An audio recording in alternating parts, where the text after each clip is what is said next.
Hello, I am Asheron, and welcome to my study. And today, we are back to playing some Asheron's Call on the Eversong server. Now, last time, which was 2 days ago, approximately, day before last, we played a bit of this, and it is certainly interesting. It still is interesting. Let's jump into the world so the window will actually be the right size. So I did some mining off camera because, of course, a lot of the early game and mid game and late game, a lot of the portions of Asheron's Call end up being a bit of farming and not as much like individual quests that would be interesting. Was this a basalt golem? Or is it just two obsidian golems? Anyway, I've been working to try to find, just get more XP, because that seems to be the best way to progress right now. But also to find some usable weapons, which is why I'm way out in the middle of nowhere currently. Like, I think there's a castle, like, right over there, Nadissa Castle. But aside from that, we're kind of way out in the wilderness. And the main reason for that would be for the banished weapons. So as you can see, I've already found two that I can use, and that would be these two. So they have a 420 Blaze It requirement on them, which I can actually use now because I've been leveling up quite a lot. Nightmare difficulty makes it a lot easier to level because of the, XP multipliers on everything. What are you? I just need... I wish I had Virindi sense, but my decal is still breaking everything whenever I try to start it up on the server, so I don't know why. I don't know why that would be. It's very bizarre because the same exact installation of decal with the same exact plugins functions perfectly on Levistress, and it's not like we need different data files or anything for the two different servers that would cause any issues. So I have no idea what the difference is between the servers that makes it so decal works on one but does not work on the other. It's a little bizarre, but decal has always been a bit bizarre, to be fair. But we're out here looking for banished creatures, because I just need the banished Tusker. That's all that I need in life. And then I'll be happy.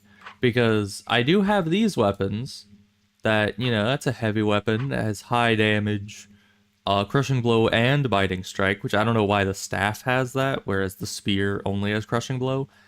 I don't know how that works, but I don't think that's the server's problem. I think that's just a balancing issue with the game itself.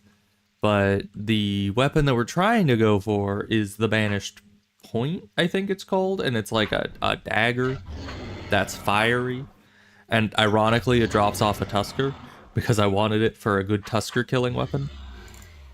But as of right now, I'm using the Assault Mace, which has just insane damage on it, and it's bludgeoning, which is just kind of good against anything. The only issue is it's real freaking slow. So it doesn't have any speed buffs on it, which wouldn't be an issue if I actually had item enchantment, but I don't want it. So there's that. But it has been difficult to find usable weapons, because let me... It's kind of hard to do things when I'm trying to look out manually for enemies. But let me look at my other things. I also bought... I've been doing a lot of quests, getting a lot of coins, opening a lot of loot boxes or whatever. And that is... Oh, tree trunk. I don't think I need that. I think that's just for a house item. But anyway, I have now one of these Eversong packs, which is the same size as your main backpack, which is absolutely massive. So I'm using this as my main storage bag, and this is basically going to be reserved for just new loot. So it's our sorting through things bag, which I think has been working a lot better than just having everything sit in my main inventory forever and then only sectioning off slight, like small numbers of things. Also, we're picking up all the banished weapons, even if we don't need them, just so that we can turn them in later, because they're like 1.7 mil XP each, which, at this level isn't too horribly much, but still, that's a significant amount. Not something I'm just gonna pass up if I think about it. But anyway, what was I saying? Right, regular weapons. So you guys from the last stream already know that this is base 455, but a lot of things are base 455 for some reason. I'm not sure how the calculations go, but it seems like anything above 300 base requirement is brought up to 455. It seems like that for this tier of quest items is like the limit they set on it. And it's a good thing all in all, because it could be much higher. I think I did the calculations, and some of these weapons should be at like 600 weapon skill requirement, and that's, I'm pretty sure, literally impossible, even if you have the best buffs and the best everything, because it's base weapon skill. Buffed weapon skill, I'm sure, could get up to 600 plus, but base weapon skill, no. You just don't have enough stats in the game for that. But yeah, so we're pretty close to 455. I think we're definitely above 420 somewhere, because we're able to use the banished weapons. But yeah, then I also got the Atlan weapon, because that just took farming a bunch of things, which I'm excited to use this. This is going to be powerful. But 455, just like the other one. So it's kind of sucky that they seem to just be kind of sectioned off from me, and very high difficulty in using for some reason. Even though that's just a minor Atlan weapon. Like, do you think the difficulty is going to increase once we get to the major Atlan weapons? Then will I ever be able to wield it? I don't know. I certainly get what people were saying when they were talking about, like, hitting a wall at around level 40 or so. Because that's around when you start doing the stuff like the Explorer armor and the Atlan weapon. And it's like, you really do kind of hit a wall, because anything that's 350 skill or more is just locked at 455 skill requirement. And that is really hard to get at this point in the game. But we're working toward it. Luckily, the boosted XP is helping us greatly in that. I just need to manually keep clicking on any singular enemies, because banished enemies are always alone, which helps identify them a little bit. But if we don't find it soon, I'll just give up and come back another time to try to find it. I can just teleport straight to Nadissa anytime, and the whole area around there is filled with banished enemies. But yes, what else we need to do today is some Ulthoi quests. I haven't been doing the Ulthoi quests like yesterday, because I was playing a bit yesterday and did a lot of different dailies and stuff to get myself up to level 100. I mean, I did a lot of stuff to do that, but I didn't do the Ulthoi stuff today, or at a time yesterday that would lock me out of doing it today. So hopefully we'll be able to continue into the Ulthoi progression and see how far we can get, because that will be interesting. I hope it goes better than the Tuskers, because with the Tuskers I got up to, I think, the Rampagers, and then they just started rampaging all over me, and I was not able to handle it. And I almost died. I still haven't died, as you can see here, but I got close. Because those guys, they even through the shield, they were doing like 10 to 20 damage a hit. and they were hitting probably 90+% of the time, because not only because I've been investing so much XP into my weapon skill to try to be able to actually equip better weapons eventually, but also because they're just they're boosted, just insane levels of, you know, weapon skill, so I can't ever hope to even be able to dodge them. But you know, honestly, so far it hasn't been so bad. I honestly feel like it's been easier than regular Asheron's Call for the most part, mainly because of the absolutely boosted gear and everything. If it was regular gear against this difficulty of enemies, I would be so screwed. Like, so very screwed. But the classes plus the boosted buffs and gear make the early game of Nightmare Mode incredibly trivial for a lot of things. We're just now getting kind of up to the point where things are being a challenge, but even so, it's kind of a fine line between, oh, this is a challenge, and oh, this is doing 20 damage through my shield, I need to run. Like, you just can't get past that. That's insurmountable. Because if they're doing that much through the shield, how much are they going to be doing around the shield if they manage to get behind you? And that's the scary part. Where did you go? Of course, you just end up running around behind me.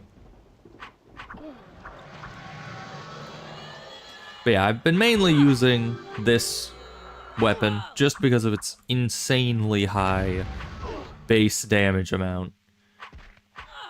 Even though its melee defense modifier is crappy, its speed is very slow compared to a buffed weapon, and it doesn't really have the best of buffs on it. It still does pretty much better damage than most anything else I have.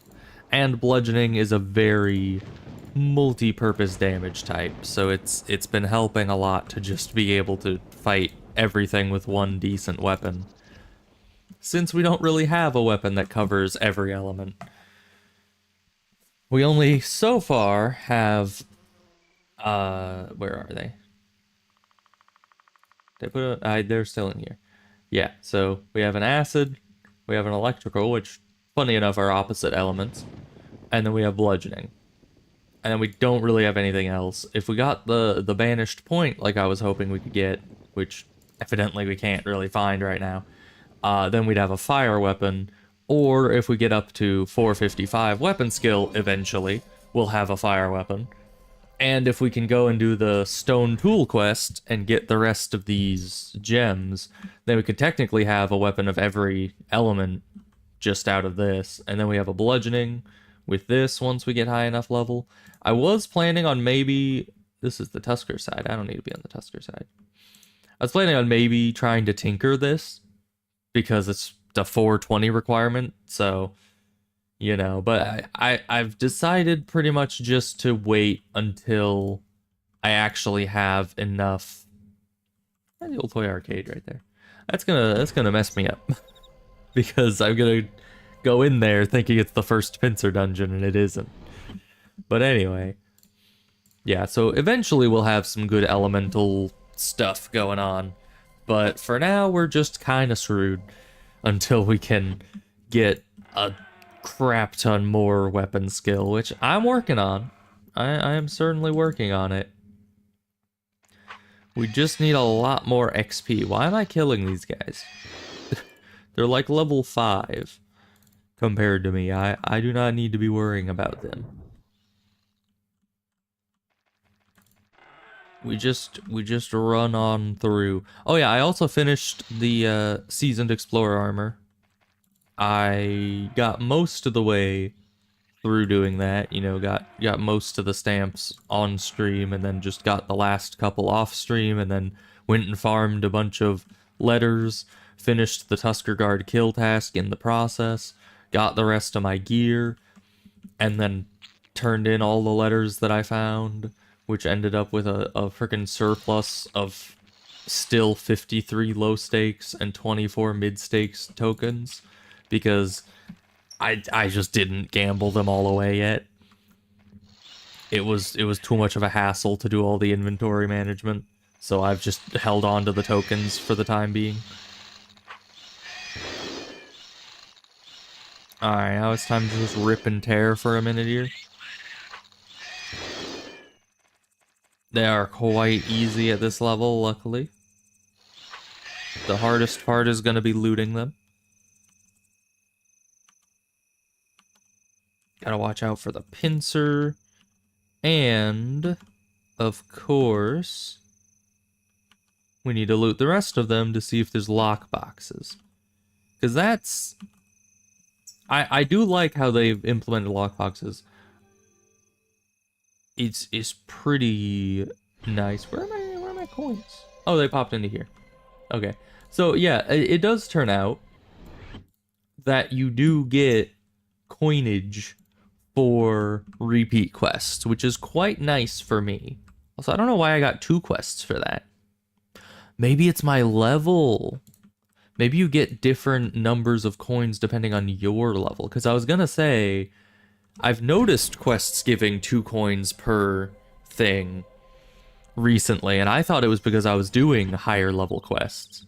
But that's a low level quest, and I'm 90% sure that only gave 1 coin when I first did it.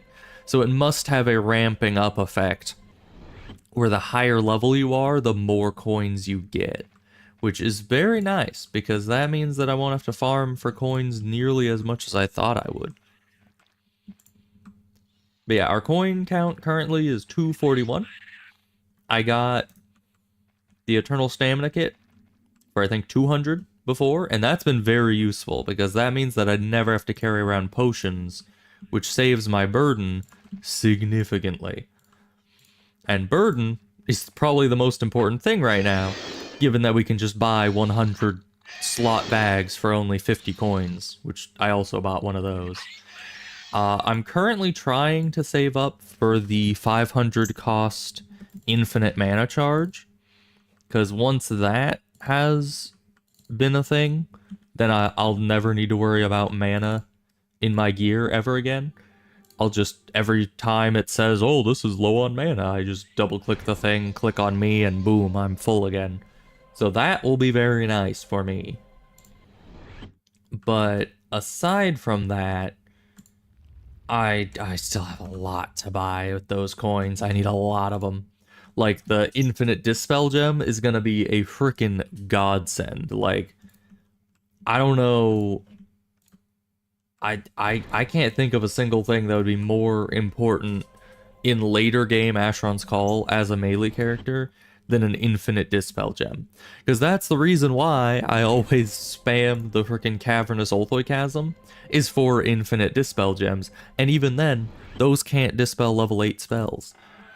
But to just have an infinite dispel that I can use anytime I want and just kind of spam it throughout a fight when they just keep spamming vulns.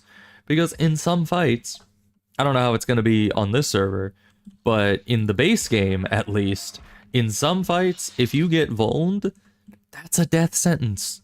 It just is. Like, unless you can dispel it, you're pretty much just going to die. Because that vuln will increase the damage you take by like 200%. And then and that pretty much counteracts your, you know, your banes and your buffs and everything. And then you could get hit with one critical spell and just be dead. You know, even a non-critical spell, if you have the appropriate vuln on you, is like 100 damage. And even with this server's class system giving me a big boost of like 75 health, even then, ooh, Cillian is under attack. I might want to check that out after this pincer. But even with the big boost of health, that would be 1/3 of my health pool approximately. So it's like, that's just redonkulous. You can't survive being vulned against an element that enemies are casting spells at you with, especially if you don't have magic absorbing. So to have infinite dispels is gonna be so very nice. But it, of course, costs 2,500 coins to buy. So that's gonna be insanely expensive. I also noticed there was actually a vendor there that I don't think I saw on stream when I was checking out the place earlier. But apparently they have a vendor that sells a coin for 500 coins that will make any loot generated item be any type of slayer that you want. So you could have a freaking simulacra slayer. I saw on there they had a freaking Airbax slayer because Airbax is counted as his own like thing, his own subsection of or subclassification of entity, which is very interesting. We got some coins and some tapers. Very good. I like the lockboxes. They help a lot in giving you coins when you're not doing quests. If you're just killing things, like when I was trying to do the Tusker Guard kill task, it's like I wasn't getting a whole lot. It's safe again. I don't know. I still don't know how those events work. Yeah, there's no town invasions. Okay, well, I guess we're going back to our questing. 'Tis sad. Because I swear, that half the time, those invasions end up clearing themselves up, or someone clears them up somehow, before I can even get there. Like, I lifestone instantly, go try to get to the town network, and by the time I get to the town network, invasion's done. I'm like, how? Why would you do this to me? And then other times, the invasions take a really long time to clear up. So I think we've done up through that. Right? Would this be drones? I don't know. Where are the drones? Was I already in here? Is this a lot? I just had to interrupt my thing to try to go to the event that ended before I even got there. Yeah, we just did this one. That's fine. But I have gone to a couple of those invasion events now that I'm high enough level that I can survive them. One of them was the one in Iraq, where I couldn't stay long. I killed maybe 1 or 2 crystals, because it was like a bunch of level 500 crystals just swarming the town. And I survived that for a good little bit, killed a couple of them, and actually got a nice bit of crystal stuff out of it. But the main issue was that they vulned me with fire, and then tried to use fire spells, and those each did about 100 damage, even though they were only like level 6 spells. So there's still 2 levels of spell above them in both the vuln and the bolt. So I would be very dead if they tried to throw anything higher level at me. So yeah, definitely need the Dispel Gem. But then I also went to Mayoi once during a Golem invasion. I couldn't stay there for very long either, because while I could kill them, I was taking way too much damage from their attacks for it to be sustainable, so I just left. And then the one that I actually killed the most enemies in was in Fort Tathana.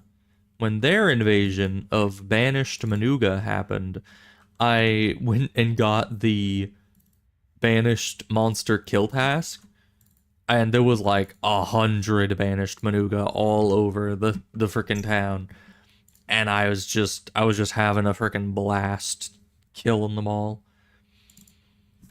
Because you only needed 10 for the kill task, and I got that like instantly.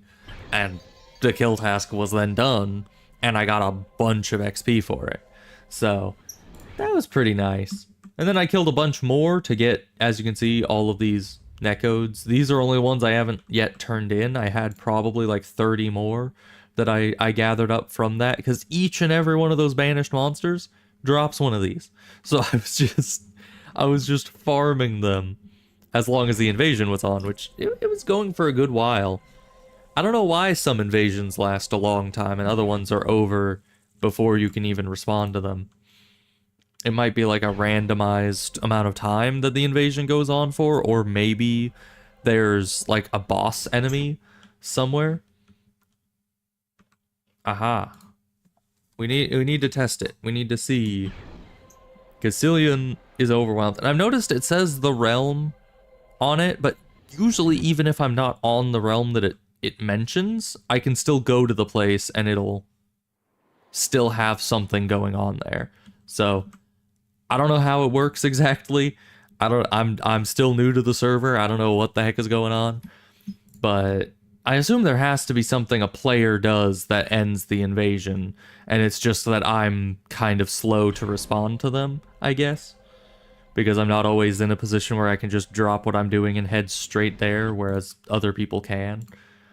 I don't know. Or maybe people just have, like, portal gems to each of these cities and just pop up there the second they see something's happening. So let's see what's going on here. Pyre skeleton. Oh my. Why pyre skeletons? I can't fight pyre skeletons. At least I don't think I can. The scaling of the enemies is all weird on this difficulty. So like, while these enemies are way higher level than me, and I shouldn't be able to fight them for another, like, I don't know, many levels, it's like, I have to sit there and question, can I fight these guys? Nope. Through the shield, they're doing 10 damage. That is not sustainable. And I probably would never be able to hit them anyway. They'd probably evade everything I do. But yeah, it's like, I now see an enemy that's level 550, and I'm just like, I can take them. I got this, guys.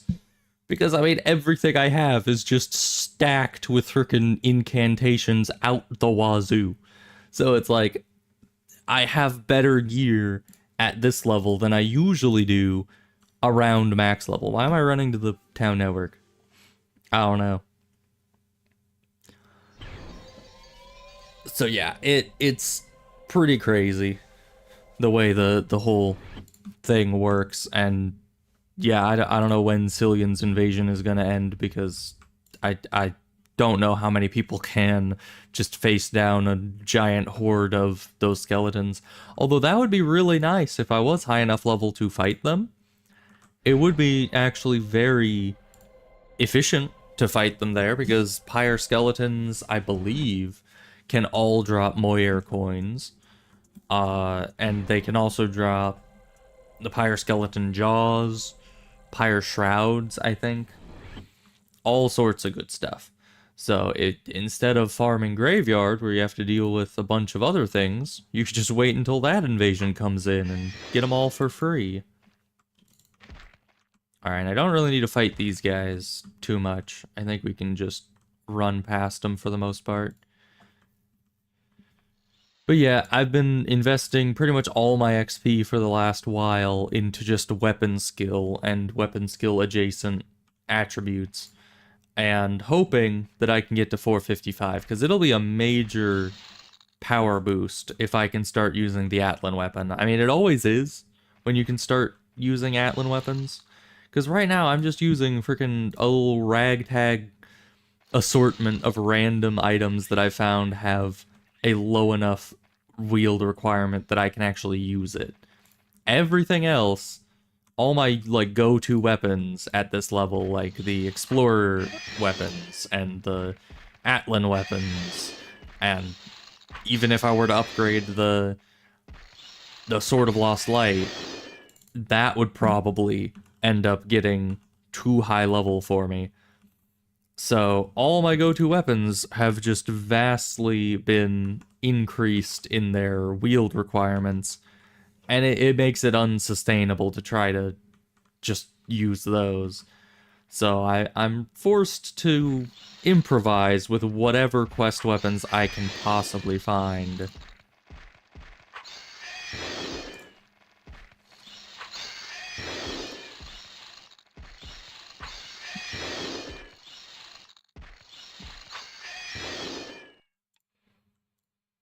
Alright, easy enough. Let's go through all these. Pincer. Yeah, and each of these are giving 2 coins now, which is real nice.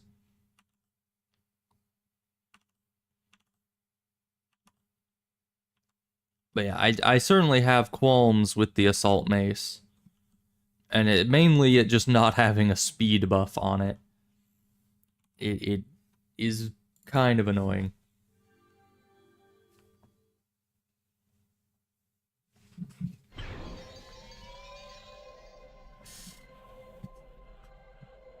But it hits real hard, so kind of makes up for it. Okay, next pincer. I also need to do the cavernous ulthocasm still. So yeah, I'm not sure how long I'll be streaming today. Probably not as long as yesterday, because I mean, there's nothing more addictive than. Where am I going? I need to like think for a second. Eviscerators are next. Okay. But there's nothing more addictive than early game Asheron's Call. Like, I could play early game Asheron's Call for hours and hours and hours, as we saw yesterday, because you actually have quest after quest after quest after quest after quest after quest after quest that you can just do forever, you know?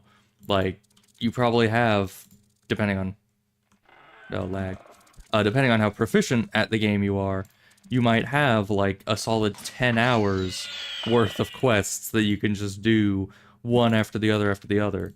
But then eventually you hit a point where the quests have scaled up far enough that you can't keep up. You're not leveling fast enough or getting stronger fast enough to be able to keep up with the difficulty of the dungeons, which is very unfortunate. Because then you get stuck in the loop of, oh, I can do all the pincers up to this point, all the tusks up to this point, all the Ulthoi Chasm quests up to this point, all the Asheron's Raiment quests up to this point.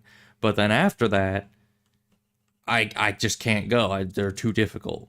And then you're just doing those same quests over and over and over, and the level XP requirement keeps climbing and climbing and climbing and climbing, that you end up in a situation where you're just not able to progress at all, especially once you've gotten high enough level to be able to do all of those quests. But then there really aren't any other quests, because then you've unlocked all the mid-game quests, and you found the ones that are most XP efficient, and then you just do those like 100 times in a row. And it takes like 100 days, because they're all daily quests, to do that.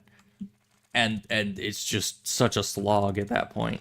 So, early game Asheron's Call, absolutely peak. That's why I'm fine with starting over on another server to test out the server, when, you know, it's such a long game, you'd think that starting over would be horrible. But no, I'm actually quite happy to start over, because I'm just like, oh, I can... These guys do a lot of damage. Eventually. Alright, I was hoping I could just run all the way into the pincer room and hide in this corner, but they had other plans for me. So yeah, I am really looking forward to when I'm going to be able to make my own server, but it's gonna be a crap ton of work, because my whole idea for my server is that basically I'm going to remake the entire world. You know, most servers will have some amount of custom content, even custom like systems like this server has, which are probably harder to implement than just straight up new quests or dungeons. But, you know, I am wanting to have a server where I basically go through and get rid of everything that currently exists in the game, and then from that emptiness, from the nothingness that is left, I want to remake the entire game from start to finish. Every quest, every single dungeon, kill task, item, faction. I was also planning on having like faction reputation, so it would be like the societies but different. I don't know how I'm even going to implement that, because that would mean that I would need to be able to dynamically make some NPCs aggressive to you depending on certain things with I need to go get the other letters. Yeah, let's do that. Man, it's so hard to navigate without the map. I got so reliant on being able to actually see where things are that I can no longer very easily navigate. At least not directly. Like here, I know that the breached hive is over that direction. I'm trying to run around the enemies so they don't kill me right now. But I know the breached hive is somewhere, like, I think on this mountain here, approximately, somewhere. And then off to our left are those tentacles that'll put weight of the world on you and make it so you can't run at all, which is really freaking sucky. So you try to give them a wide berth by going down this hill. Anyway, but for my own server, I'm very excited to try to get into that and figure out all those systems and get everything working perfectly. But it would be a lot of work to get that kind of thing set up. It is a way bigger project, because it's pretty much like developing an entire new game in the Asheron's Call engine, essentially. But I want to be able to capture that feeling of always having something to be doing, you know? Like, changing the progression to be somewhat more World of Warcraft-like. So you're always going into new areas, having new... There it is, Breached Hive. Having new quests to interact with, and new NPCs, and having areas, like, split up by level. Because Asheron's Call, while it started out being like that for the most part, also we might die horribly in here, because I have no idea if we can fight eaters. This is the first time I've ever gotten anywhere near eaters. So I'm actually gonna, before we get to the eater room, I forget where I'm going. Before we get to the eater room, I'm gonna try to kill off all the Ulthoi that are following me, just so I can have a fair shake at fighting the eaters, because I don't think I'll be able to run from them. Those things have such high damage output on not nightmare difficulty that I'm scared to just run past them, because then you're showing your non-shielded side to them, and they can sometimes just obliterate you. So my only hope here is that I can get into a corner with the eaters facing me, and then kill them. What level are they? 200, 200. Okay, that's not bad. I just need to figure out how I can get into a corner. Sadly, this room is all rounded, so I cannot get into necessarily a corner. My best bet would just be get my back against a wall. Possibly over, like, this. Hello. Are you guys gonna kill me? Not so bad through the shield. Of course, bludgeoning isn't going to do a whole lot, because they are not weak to bludgeoning, but it's just the best I've got for right now. Someday, I will have better weaponry, once I can actually frickin' wield it. But yeah, I think it'll be great, because I think that... I think I never finished what I was trying to say. What I was trying to say is that at the beginning of Asheron's Call, they did have a very uniform progression. You know, you had the early game areas, and all of those early game areas were consistent level-wise.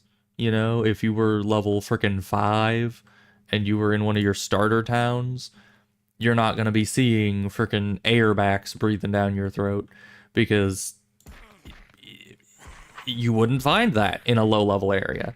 But nowadays, if you were to be in a starter town like Rithwick, which used to be one of the starter, not starting towns per se, but like one of the early game areas, and you went to the low level dungeon that's there, then all of a sudden you'll realize, hey, this dungeon's no longer low level. This dungeon has level 80 enemies, and now I'm dead.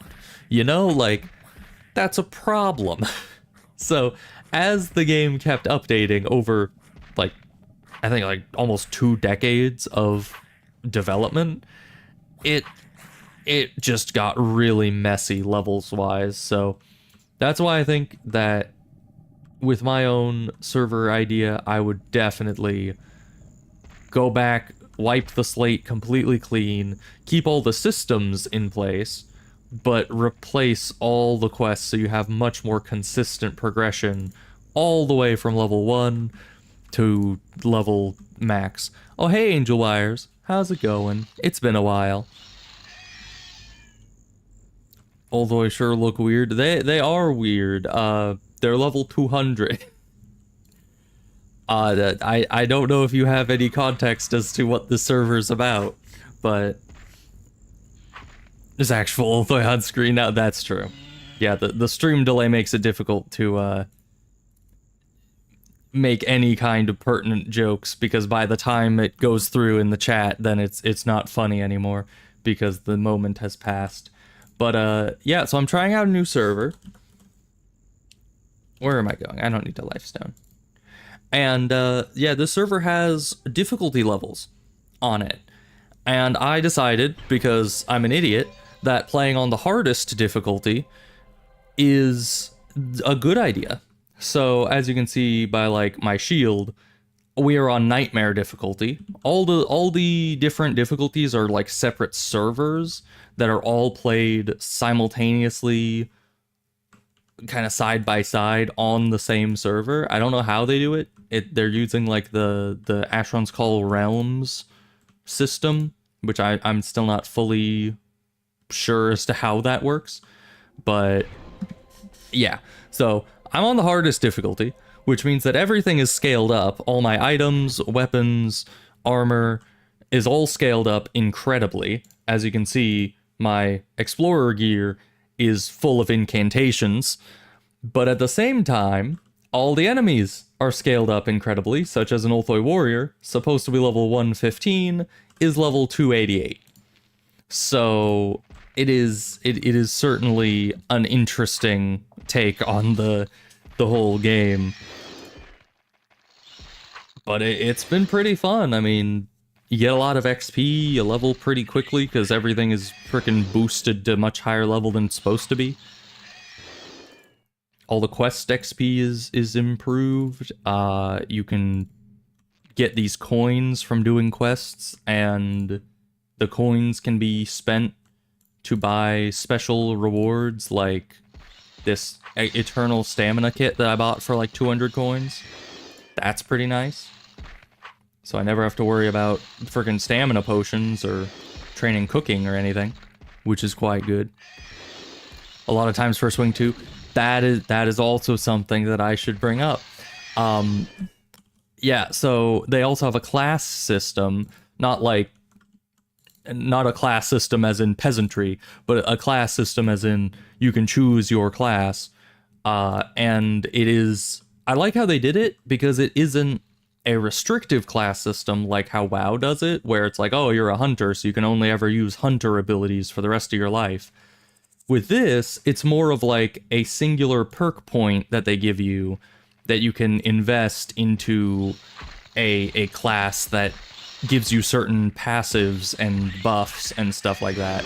So my class is Gladiator, and that gave me 75 max health, 50 heavy weapon skill, and 50 melee defense skill, I think.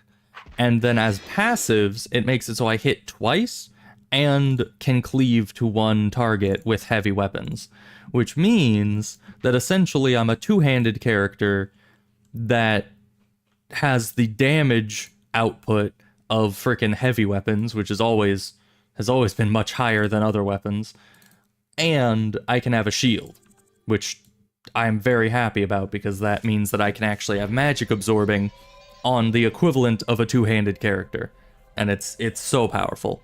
So that's pretty much the only reason I've been surviving on Nightmares, because the class system makes up a lot for the difference in power between you and the enemies. Because if I didn't have that extra weapon skill or extra defense skill, I wouldn't be able to hit anything, and I would just die instantly. So, are we ready for mutilators? I guess there's only one way to find out. So yeah, pretty crazy server. It's really intense sometimes. The early game was really easy because my Pathwarden gear had incantations on it, but as we've been getting higher level, things have just been scaling with us, and now they've gotten to the point where they're starting to overtake us again. And our incantation buffs just can't keep up. Oh, and we also hit a point where, because the skill requirements also scale, even a minor Atlan sword requires 455 base heavy weapons. I can't afford that yet. I'm using the friggin' assault mace unupgraded, because even that has a 350 requirement, and that's pretty much the highest that I can use right now. I do also have up here, I got some banished weapons, which have 420, which I can barely use, but neither electric or lightning, or neither electric or acid, are any good against Ulthoi, really, so that's why I'm just sticking with bludgeoning right now. So yeah, weird server, but I am definitely enjoying it more than I thought I would be. Honestly, I thought I would just go onto it because it was a bit of a, like, gimmick thing of like, oh, high difficulty, you know, freaking Drudge Skulker is level 20, how are you gonna deal with that at low levels, you know? But then as I got further into it, it just kind of became a bit addicting to just see hundreds and hundreds of damage and multiple hits per attack on everything. Plus, you're fighting level 200 plus enemies already. It's like, you just feel powerful, like you can do anything. And then you are very quickly reminded that you can't do anything when something hits you behind your shield.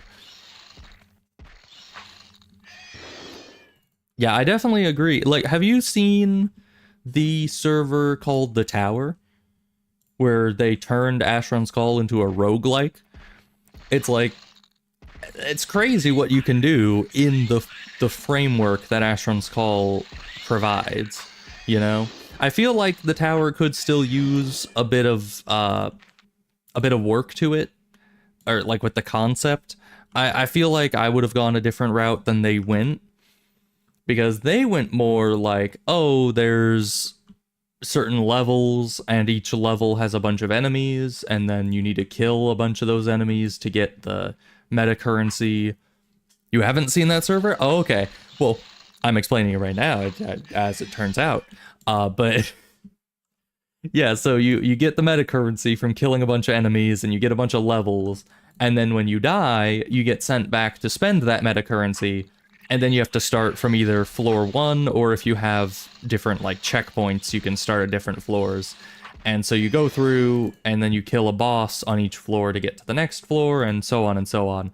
How I would have done it, personally, I was thinking about this quite a bit, is if I was making a roguelike of Asheron's Call, I would make it so there are different rooms, and each room would act like a coliseum room, you know, where you have a bell in the middle where you use it, and then it summons waves of enemies to come and attack you. And then after those enemies are done, then you move on. Kind of like a Hades type roguelike, where you go into the room, you fight the enemies. After the room, I would have there be some sort of reward, like possibly meta currency dropping off the enemies, or just an NPC that spawns in after you've cleared all the waves that then gives you like a level of XP. And so then every room would equate to one level, and you would have to fight through increasingly difficult rooms, like 275 of them. And then by the end, if you survive all the rooms, then you just kind of win. If you don't survive, then you would be set back to level 1 and put back at the beginning with some amount of meta progression, you know, so it's a lot slower. But yeah, the tower went a very different route with it, which it isn't a bad route, it just ends up being a lot of farming again, just like late game regular Asheron's Call ends up being, where you're just like, time to set up my macro for another 50 hours to get another like 2 levels out of it. It ends up being very grindy, and I am not a huge fan of that, but at least the early game portions of the tower are very entertaining, because you can get through the first few floors of the tower pretty readily, just right off the bat without grinding, and it makes it really interesting. And I think they have a hardcore situation as well, so you can have it so you're doing it all in one run, and you lose a bunch more if you die. I don't know how it works exactly, though, but I haven't been on that server in like the last 20 updates they did, so I'm not exactly sure what they're doing right now. But alright, mutilators are done. Pretty easy all in all. I don't think we can go past mutilators, though. Let me just pop outside real quick. Okay, I was hoping there'd be like a small hive portal just sitting right out here, but there definitely is not. So we'll have to just not get that note, I guess. Alright. But let me go show you some stuff about this place. So first of all, when you go to the marketplace, you'll notice it doesn't take you to the marketplace. It takes you to like some generic gathering hall. I don't know which gathering hall this is that they turned into this, but it's a gathering hall place. Or maybe this is the place you go with the I don't know, like the celebration things, the anniversary stuff. I don't know. But anyway, you can spend your coins here. So you can get packs that have 102 spaces, which is the same as your main backpack. I have one here. Very nice for storage space. And then you can get gems for all the different like unique portal areas. You need an infinite dispel gem, which is 2,500 coins, so I'm nowhere near buying that, but that's kind of what I'm wanting to get eventually. Eternal lockpick. You can get an eternal health kit or an eternal stamina kit like I have. I want the health kit eventually, but it's just not as important right now. You can get foolproof salvage, so tinkering is a lot easier on this server, which I am happy about. You can get eternal of these debuff files, which is also pretty nice, because those are always a hassle to keep stocked up on. Currently, I'm saving up for the eternal mana charge, so I don't have to worry about mana, because for some reason my decal doesn't work on the server. I know other people's does, but mine doesn't for some reason. So it's kind of weird. Oh, and then eternal dies. So you can get all sorts of cool bonuses here by just doing a bunch of quests for it. And then apparently this guy has luminance gems that you can buy for coins, which, yeah. Of your available experience. Why is it called luminance if it says experience? Did that just incorrectly put in there? I don't know. Because I have 250,000 XP. I would do that. But I think that's just, it means luminance. And then you can like imbue things. This guy over here is probably my favorite one, because he has a token that can turn any loot generated weapon into a slayer weapon of any type in existence. Like, oh yes, the grimacing rabbit slayer. I definitely need one of those. So yeah, if you farm up enough coins, then you can get any sort of slayer that you want, which is very nice, because then it's no longer like, oh, I have to be a magic user so I can use the frickin' Tusker slaying wand or stuff like that. Because slayers in the base game are just very kind of few and far between, whereas in this, you can just make your own slayers and tinker things up real nice later on. So I'm looking forward to that eventually. Let me throw these in here so we can use, where did I put this, I think. Yeah. Affliction, fury, growth, festering. Not my cup of tea. Get them out of here.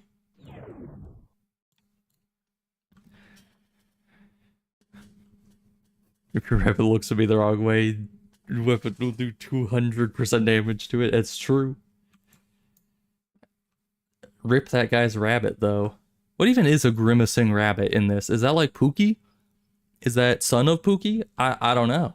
I don't know what that designation type even is. But we're going to Red Spire to turn in all these pincers. That's what we're doing.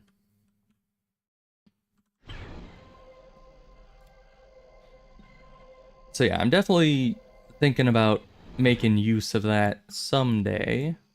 Put those in there. We also need to stop by Belinda Duloc to turn in all our freaking banished weapons. Never heard of Grimacing Rabbit. Me neither.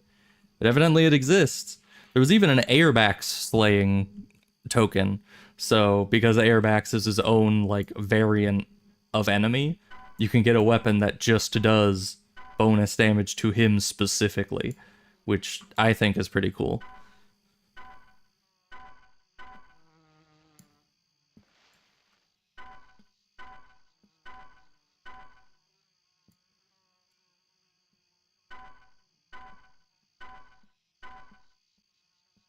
And we just turn all this in, which is gonna take a while.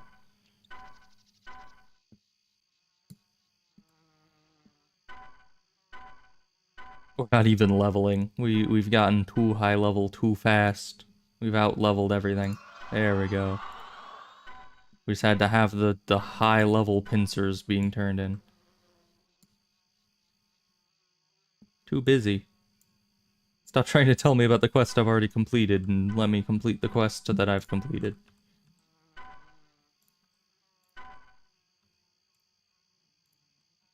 We stack everything up. Okay, then we have a bunch of spare health kits, so we gotta go over to the rude guy over here. Make him buy all our garbage. Do I need any of these? What are these even good for? I don't think they're really good for anything except for making the axe, and I think the axes are light weapons, so that I can't even use that. I don't know why I've just been holding on to all those. But you know how it is. You find a trophy item, you don't want to get rid of it. Alright, now we gotta go back to Stonehold.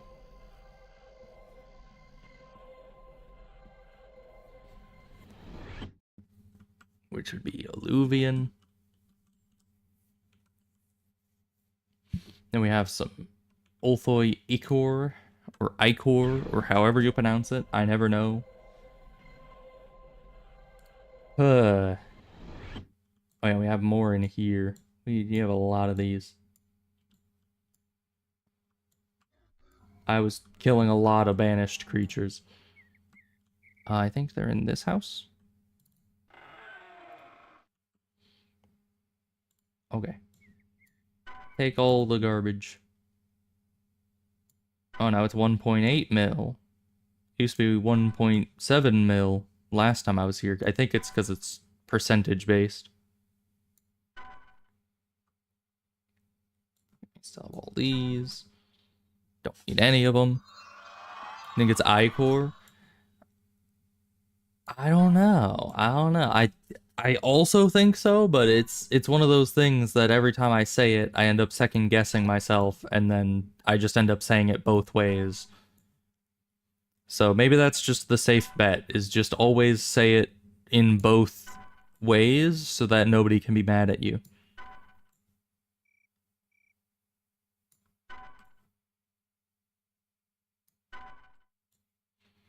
Yeah, 1.8 mil per is not a bad payout.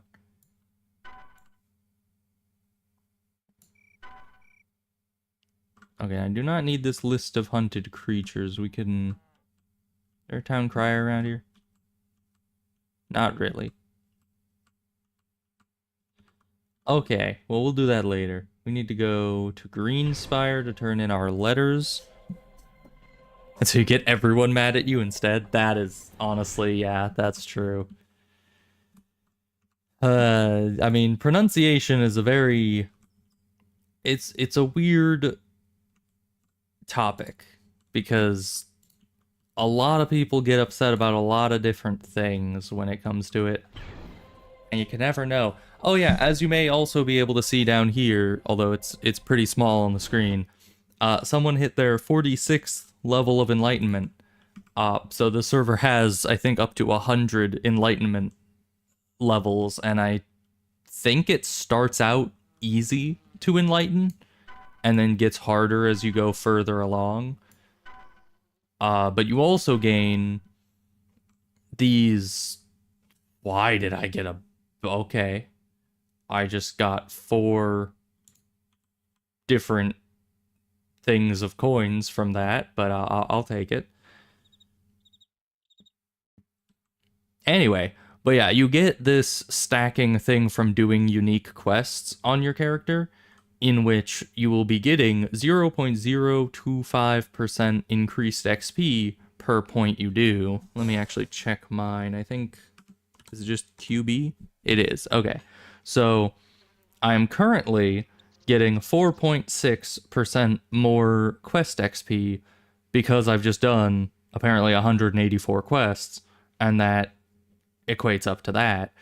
And then, of course, I get 6% from my Path Warden trinket, and that leads to a 10.6% bonus. So I could see if you do like every quest in the game, which is probably well over 1,000, especially because I think each one of each difficulty level counts as different quests. So you could go through and do a bunch of quests on each difficulty and get probably over like 100% increased XP from this. I also think, yeah, you get 1% increased per enlightenment, and you can get the, I think, like 6% increase from augmentation. I forget how much that is, but yeah. So there's a lot of cool stuff going on with that, which I'm sure makes it a lot faster to level up back up to your enlightenment level after you do each enlightenment. Okay, let's go to... No, we need to go to Arwick. Turn in the whatever these are.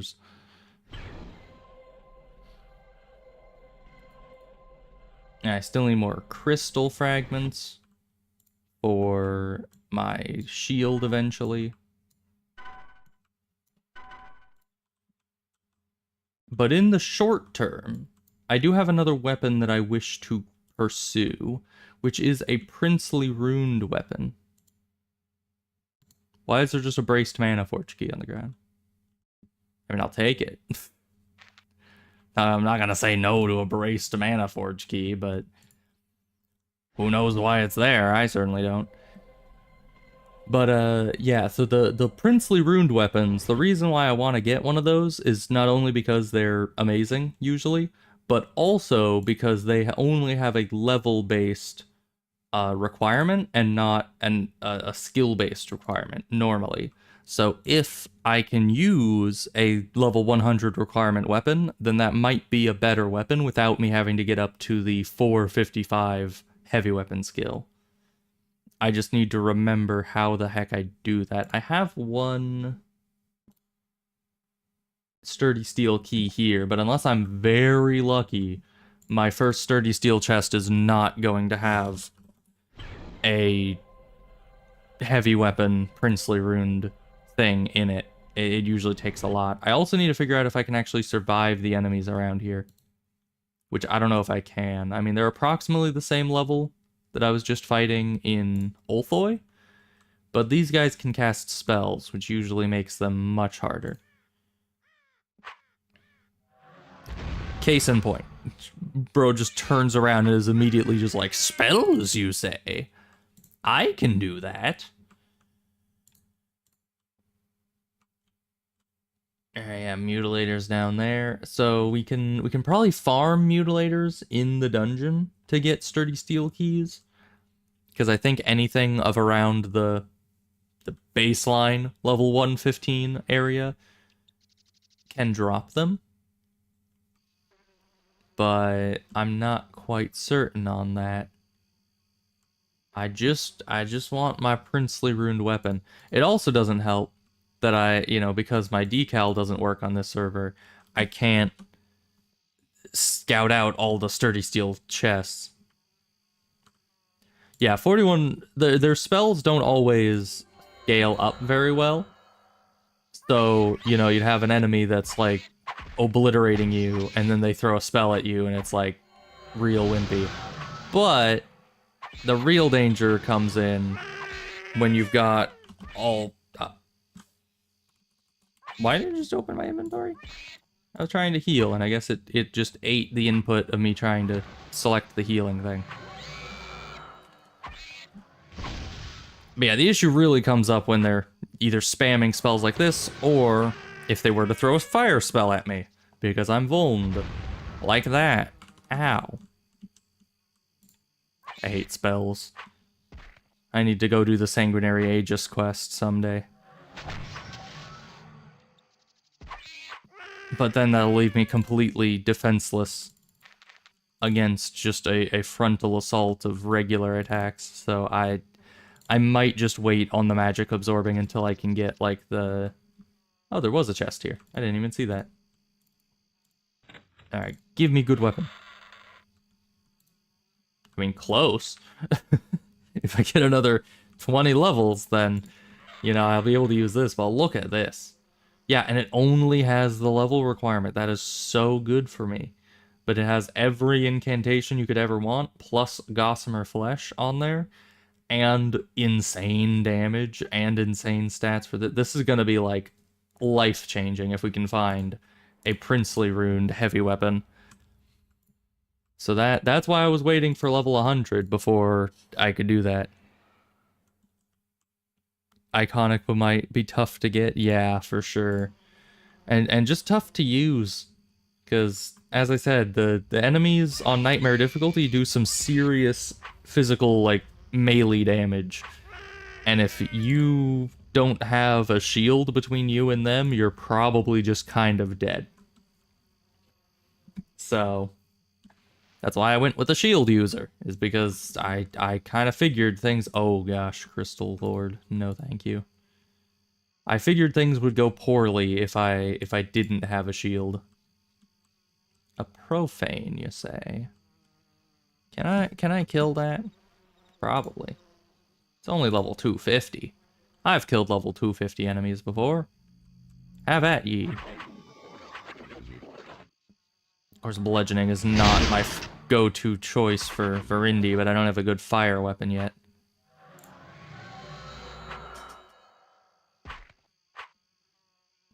The other classes, I don't know how exactly the other classes match up. I picked Gladiator specifically because it seemed like just the best option.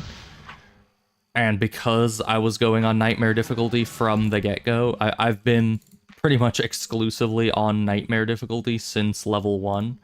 So, because of that, I realized that I was going to need an overpowered class to be able to survive this. 338, oh my goodness. Okay, well, let's see how dead we are, because these guys have... Okay, that was a crit. We're fine. We're not so fine if they get around the shield. And I don't know if I'll actually be able to hurt these guys. Alright, here's the plan. We back up slowly. They don't do a ton of damage, and they never cast spells. Oh, they effed off. Okay, they got bored. They're just like, oh, this guy's boring. Okay, now I just need to find my key. No, don't use it on him. Chest. Okay, now we back away slowly.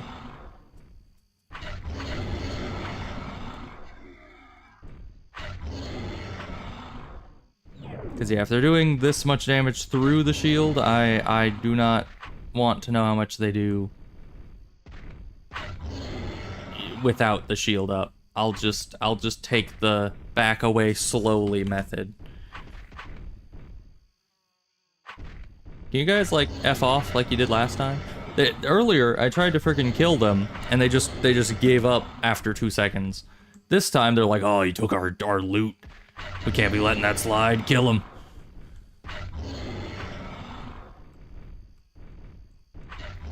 Just leave me be, please. Maybe they're stuck on the rock. Turn and run now. Ow, 55 non-crit. Okay, see that is exactly why I didn't want to not have shield up. You know what? Screw this. Insta-lifestone. That's another thing they did on the server. They made lifestone and marketplace instantaneous. So I've been using it as like an Aphis Lassel portal gem. Every time I'm trying to just get out of a situation, just slash LS and then boom, you're gone. Which is quite helpful, if you ask me. But we are now out of our keys, and we did not, because I think the Bessetone is... Oh no, that's heavy! I thought that was finesse. No, yeah, that's heavy. We got what we needed. Actually, the perfect one. I wanted the bludgeoning variant, because bludgeoning is my favorite. So let's see... Oh my goodness. Alright, then. That is insane. 45% attack skill, 57.5% defense skill, 100 to 169 bludgeoning damage, and very fast, with crushing blow, biting strike, and gossamer flesh. Very lucky. That is... Oh, that is powerful. Okay. We have just gotten the single biggest power boost that I have ever seen. I'm gonna go find some poor sap to try this thing out on. You, who are you? Miasma. I don't know if you're gonna take good damage from bludgeoning, but you know, I mean, it's doing the damage. Oh, and those crits. And it does frequent and hard-hitting crits, so that is going to be very nice. Plus that melee defense and attack skill bonus on there, we're just gonna be invincible. Again. Who else can we... Oh, more drudges. You fools of drudges for coming back here. I'm gonna hide behind this plant. And then you are going to feel my wrath. A crit for 1,000. Oh, hi. They brought in the big guns.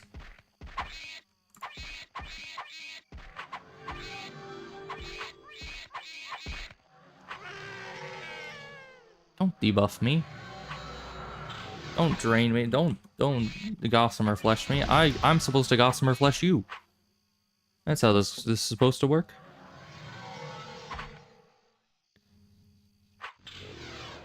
Oh, and there's the gossamer flesh. Oh, but he died instantly after the gossamer flesh. I wanted to see how much damage I could do. Oh, we got the coins for picking up the coin. That's pretty nice.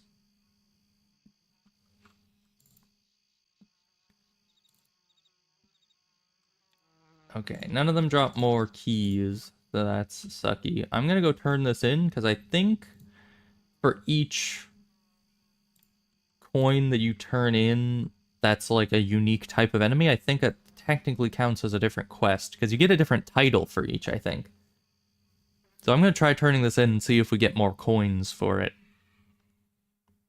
I think you just give it to this guy, right? The game warden, yeah, or was it you? I don't remember. I think it's this guy. There we go. Oh, we got 2. 3. How many? How much XP did they get? What happened? Okay, 10 million XP. Dire Drudge Decapitator. Very nice. Yeah, and so we got 2 coins from getting the title, evidently. 2 coins from turning in the first token.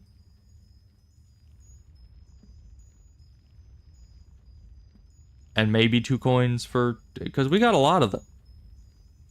I don't know. We got a lot of tokens. That's all I care about. Alright. So, I don't know what to do next. I mainly... Oh, Cavernous Ultichasm. We need to do that. But I mainly was planning on running around here for, like, the next half hour looking for this weapon. And now that we have it, it's like, okay... it was a bit too fast, but I am not going to complain. It's just I didn't plan anything else that we were doing. You don't need to be here. You need to be up here. Then this way? Yeah. Okay. And then you go through here. Now finding our way down that direction is going to be difficult without a map. I usually get lost on the way there. And all of these need to be raised up. Alright, that's where it is. How's our melee weapon skill doing? All the debuffs are making it harder to calculate. Because normally I think it's just plus 90, and that's easy to calculate, because then you just reduce it by 100 and then add 10. But reducing it by 77 is a bit more of a difficult calculation, and I don't like math. Had the route for this quest memorized back in the day. Yeah, the internal route I have absolutely just burned into my psyche. Like, I will never forget. I'll be like in a freaking retirement home 100 years from now and just be like, yeah, Sonny, and I know how to get through the cavernous orthochasm. They're gonna be like, sure you do, Grandpa. Oh, okay, it's just copper golems. I thought those were iron golems, and I got scared for a second. Because iron golems are high level now, especially on this server. We'll kill some copper golem big guys, especially because I think I get a coin for killing rare, you know, landscape spawns like this for the first time. I know I got one when I think I killed a glacial one. Yeah. Here we go. We actually got 2 things of coins. And he drops nothing. Let's just go through the rest of these for their moats. Additionally, on higher difficulties, things also have a higher... Oh, there's a freaking iron golem. Okay. Things also have a higher trophy drop rate, I believe. So you find freaking moats and everything else super frequently. But yeah, iron golem level 400. Probably not a great idea to mess with. And we just need to figure out how to get to this orthochasm. Because we got a little distracted there. Sent off course a bit.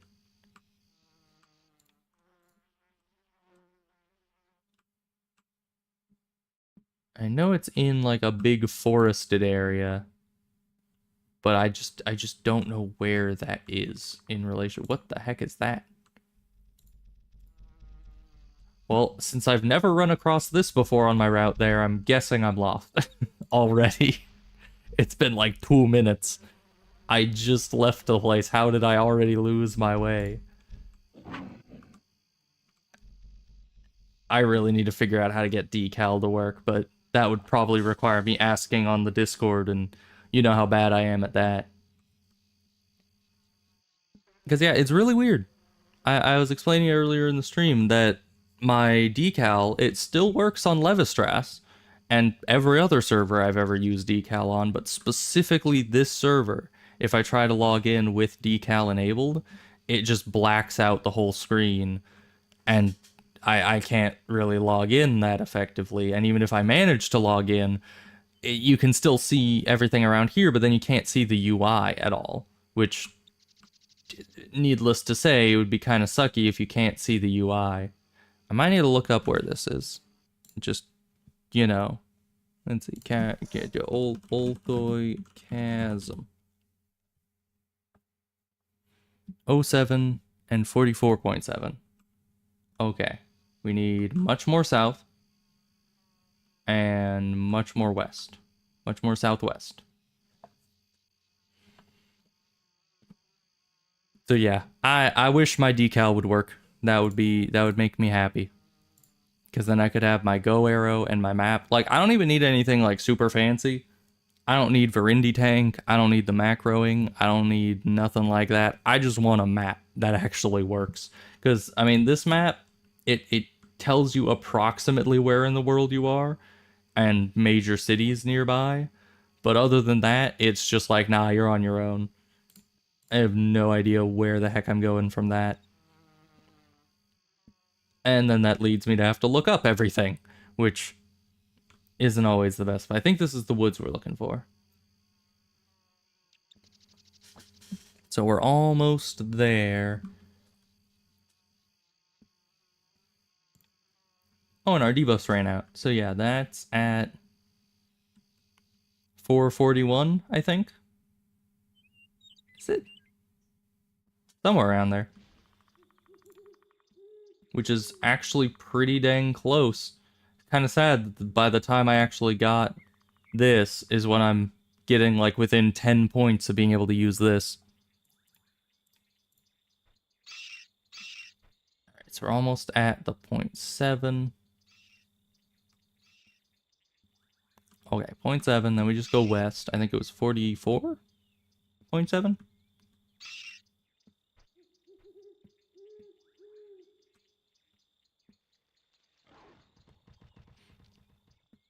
Yeah, it's somewhere over here, I think.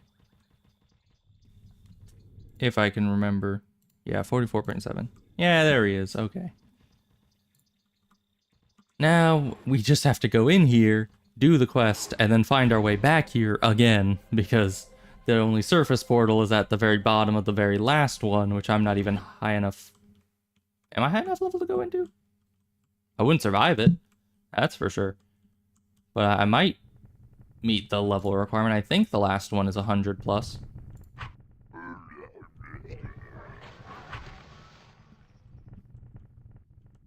So yeah, now I just get to let my brain autopilot my way through the whole dungeon, which is fun.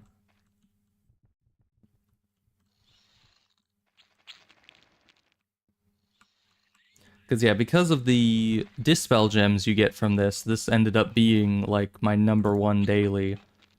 And so I did it so very many times. And we get 2 coins per letter, I think. The 100 plus? Okay. So technically I could go into the final area, but I don't think I want to. I don't want to do that.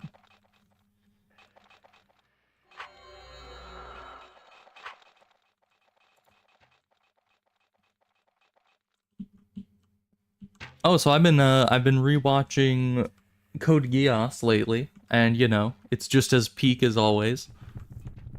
Absolute amazing anime. But then I'm gonna be sad when it's over again. That's always the trade-off, is on one hand you get to watch amazing anime, on other hand you have to have it end at some point, and then you won't be able to watch any more.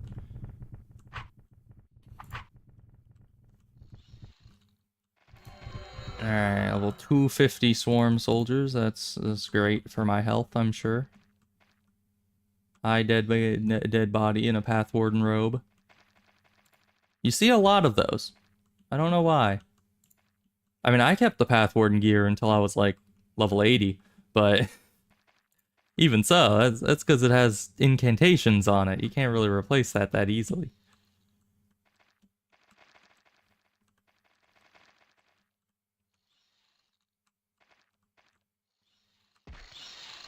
You know, another issue with me having this whole place fully memorized is that if I go off the beaten track, I'm going to not know where I am, because I don't have like a comprehensive knowledge of the dungeon.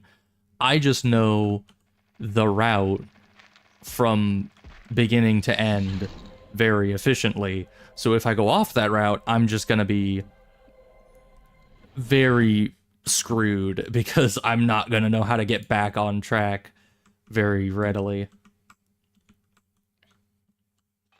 And definitely keeping the path warden gear is very correlated with leaving corpses. I don't know why. It's like at least 50% of the early to mid game corpses you see are just people in path warden gear.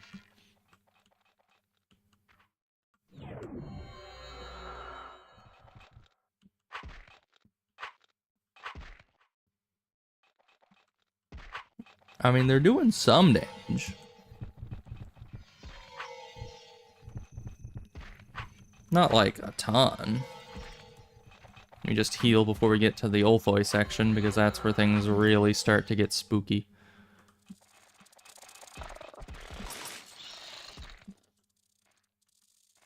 Don't mind me coming through.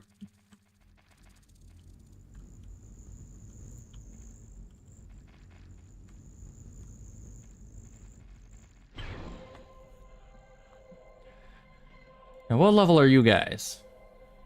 288. Let me actually try fighting these guys and see if it would be at all possible.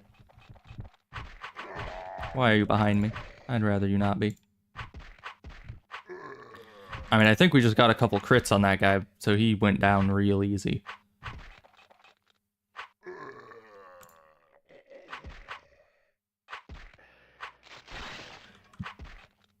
Oh, hi. I did not even see you pop in. But yeah, bludgeoning against skeletons, not even a contest.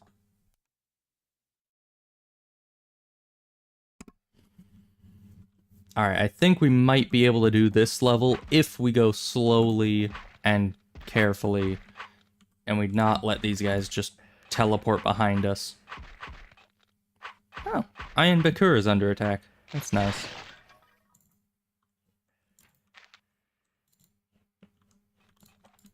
Oh, hello. You guys just keep popping in. And the server's lagging. Okay, there we go. I sure hope the server doesn't lag when I get to the Ulthoi section, because those swarm mutilators on non-nightmare are a nightmare in and of themselves. Oh yeah, I can Gossamer Flesh. I keep forgetting I can do that. Ooh, okay, this is another thing I may have not mentioned, is the lockbox system. So enemies... Oh. Oh no. I did successfully unlock it. It just went in my other bag. I thought I destroyed it because I didn't unlock it right. But yeah, some enemies will drop those lockboxes, and then those lockboxes will drop things like apparently a Mana Forge key and some Eversong coins, which is very nice.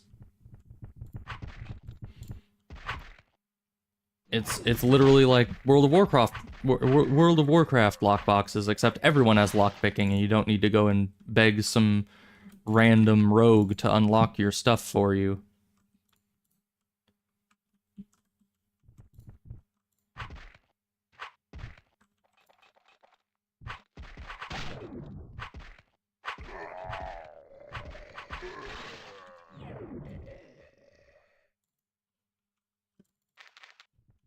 Still probably want some sturdy steel keys, even though we have a, heavy weapon for both the princely ruined and royal ruined.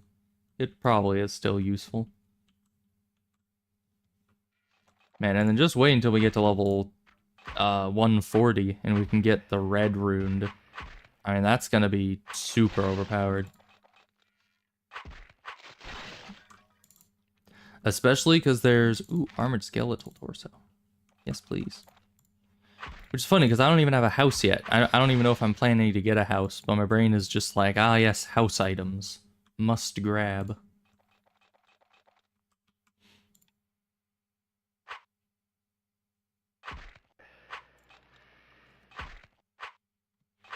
Because yeah, with our infinite inventory space, essentially, with being able to make every pack the same size as your main backpack, I pretty much would never need to...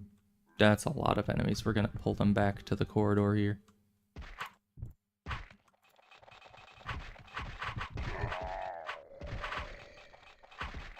But yeah, we pretty much technically would never need to engage in housing activities, especially because my main stat is strength, so I'll just carry everything. I mean, I'm already carrying everything I've found so far, including some housing items, and I'm not even 50% burdened.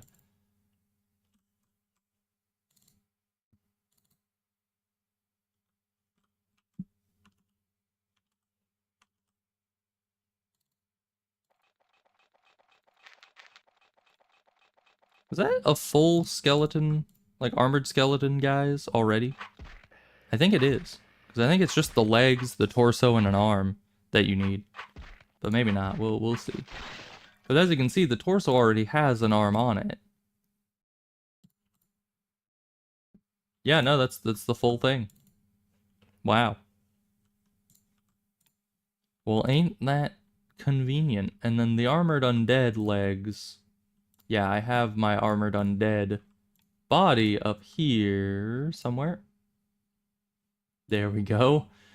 Now we have our full armored skeleton and armored undead. So my future house will be very happy with me. If I ever get one.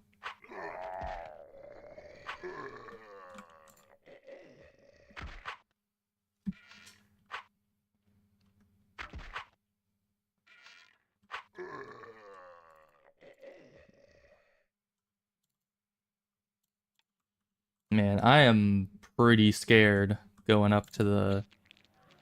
Oh, hello, spellcasters. But getting up to the Ulthoi portion of this, because these guys, as we've seen, we can handle decently well. Oh, Cillian is safe again. Nice. I guess someone took out all the pyre skeletons.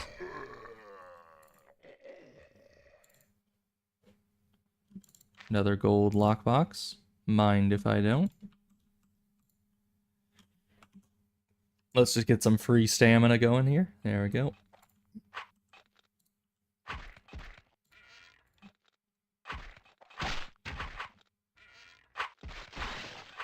Those crits, though, they're just too strong.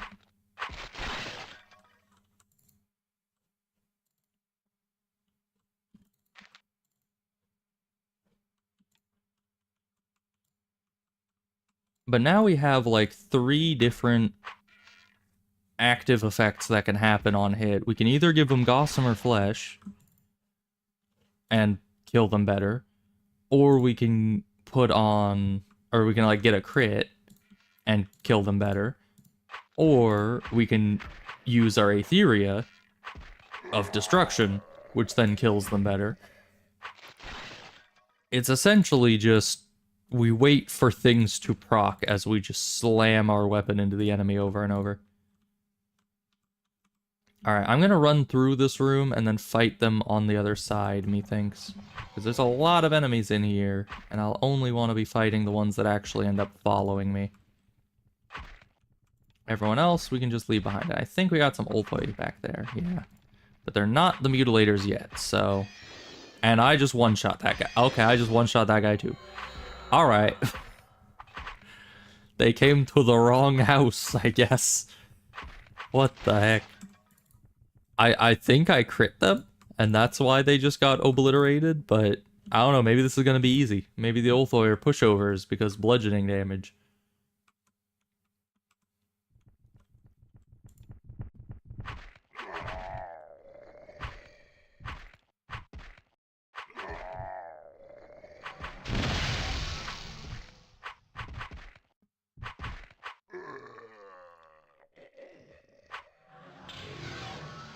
Imperil? That's just rude, because that's actually going to affect us going all the way over to the Ulthoi area. Like, I was scared enough just dealing with the Ulthoi as is, but now I have to deal with the Ulthoi while imperiled. Alright, let's see how this goes. 388 Brood Matron.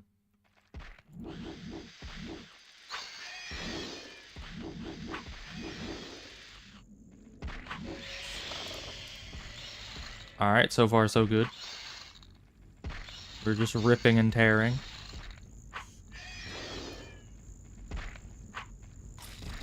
Oh gosh, Mutilator. Like, they're the smallest of the Ulthoi, and yet they're terrifying. You think that's what the Ulthoi nymphs grow up to be? Because they're about the same size. And they're terrifying. The Mutilators, not the nymphs. Okay. Well, we survived it. So far. Oh, is that a corpse on the ground I see? Oh, that bodes badly for me. You never want to see a corpse of someone in the same gear set that you're in. Because then you're just like, oh no, they died here. That means I'm gonna die here. I don't know, maybe I'm just built different. Maybe I will survive where they have failed. And or maybe they were just trying to run past everything and something crit them behind a shield they may have had. And then they just got one shot. I don't know. This is very possible. Go slowly. Kill them one at a time.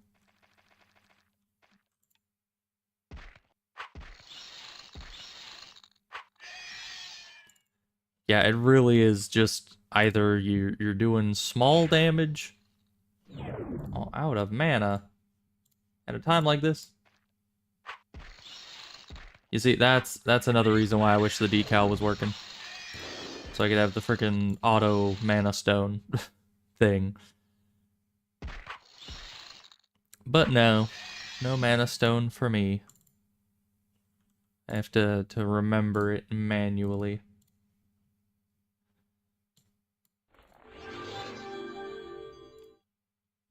Alright, we'll need to refill those, but we can do that later.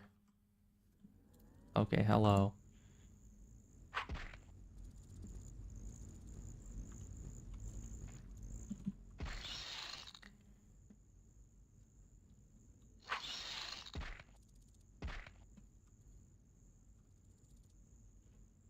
Ooh, my first Pyreal lockbox.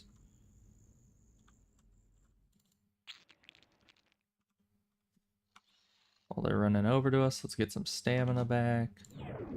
Oh, and of course our healing kits run out. Really good that I tried to do that before these guys got here.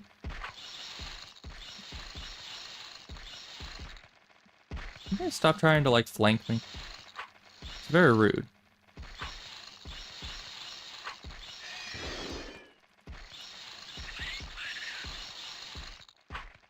You guys are enough to handle when you're in front of me. I don't need you getting behind me.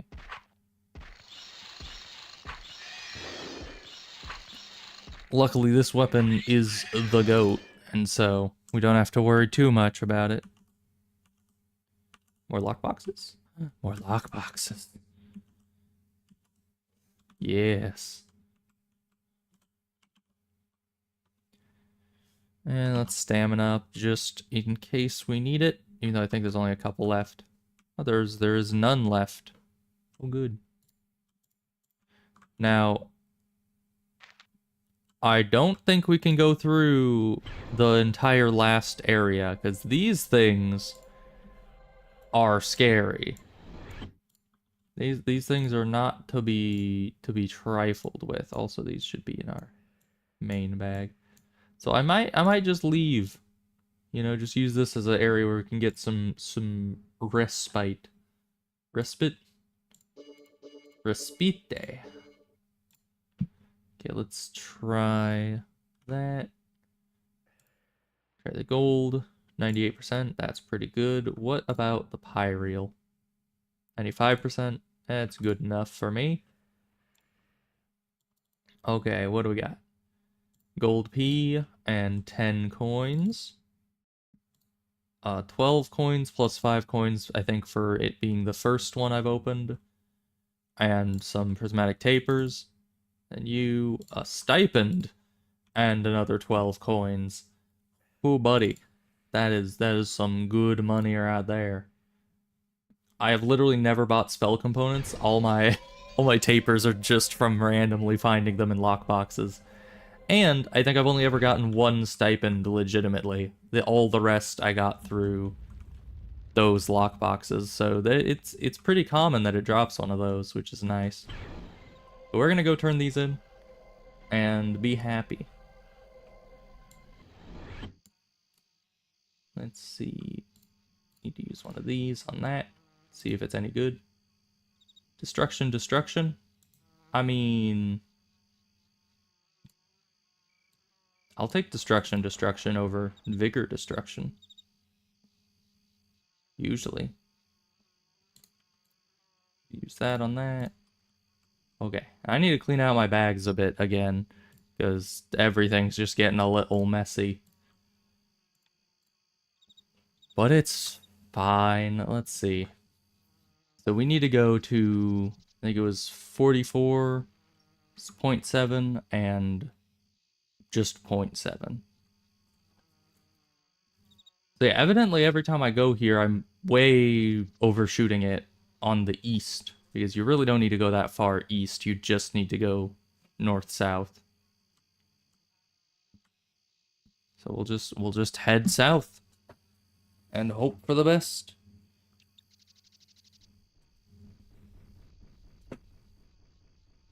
Those lockboxes are real nice, though. I mean, they're usually pretty uncommon, but I assume on Nightmare, their drop rate is boosted because I've gotten a lot of them. Oh, but I actually have enough. I have enough for an infinite healing kit if I wanted. I don't know if I do wanted, though, because that would then take all of my coins, and then I wouldn't have enough to save up for the mana charge, which would be probably more convenient. Or maybe the infinite lockpick, then I never need to worry about picking up lockpicks again. Actually, my last lockpick just broke. Speaking of which... So I don't know. There's a lot of things I want to buy with those coins, but it makes me have to choose which ones are most important, and that is difficult to do.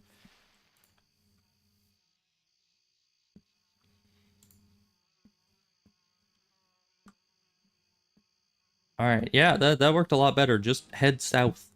That's what I have learned.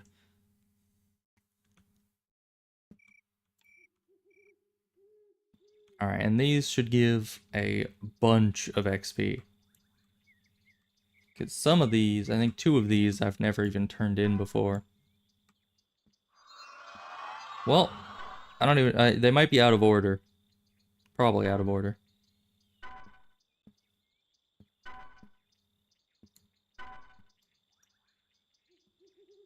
Yeah, definitely out of order, but still. We've so far got 100 million just from the first 2 that we've turned in. Alright, 110 million.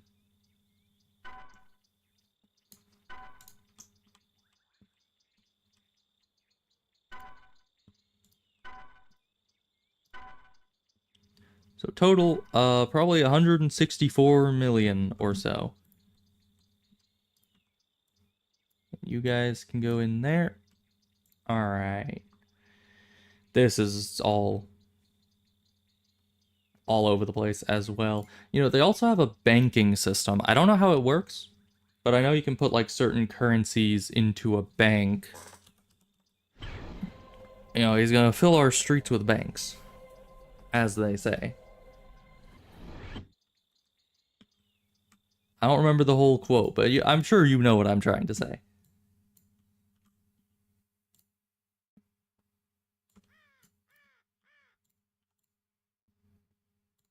Put all these together. There we are. Put these in there. And for some reason, I had like an audio clip or like an audio file just play in my brain of just the, because when I said like here you are, or there you are, or something, it was just freaking, what's his name, like Fiddlesworth or something from Grabbed by the Ghoulies, just here you are. I don't know why. That's just, my brain works in mysterious ways sometimes.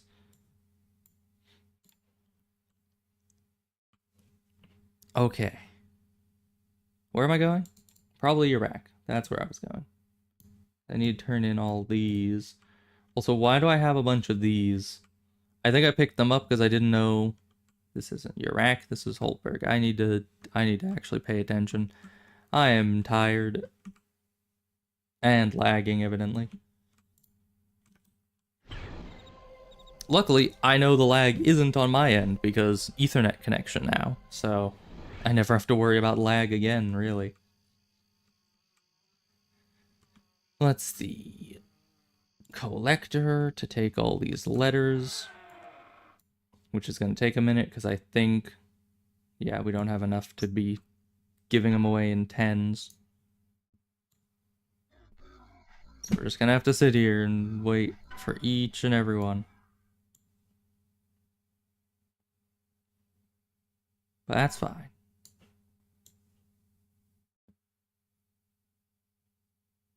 I mean, 300,000 XP each isn't bad.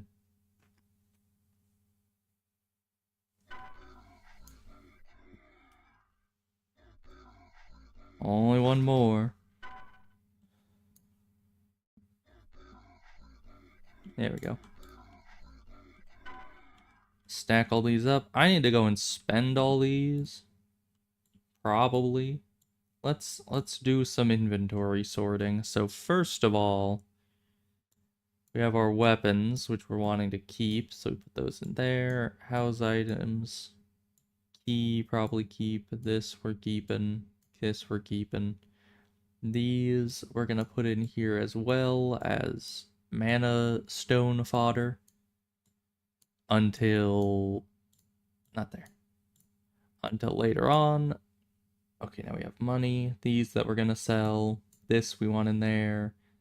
This is gonna be going to the guy, the town crier. So you go down here somewhere, and then we need to break all these apart for their mana.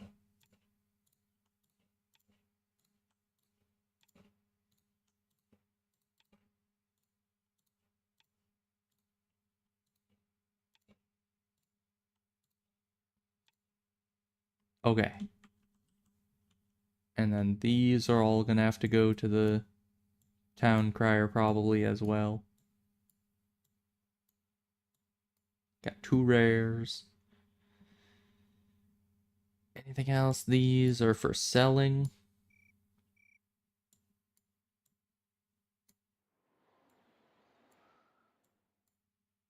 Okay. We're just gonna give you these because I don't think they're actually worth anything. Okay. Now we gotta turn in our 67 remaining low stakes and 24 remaining mid stakes. Won't that be exciting?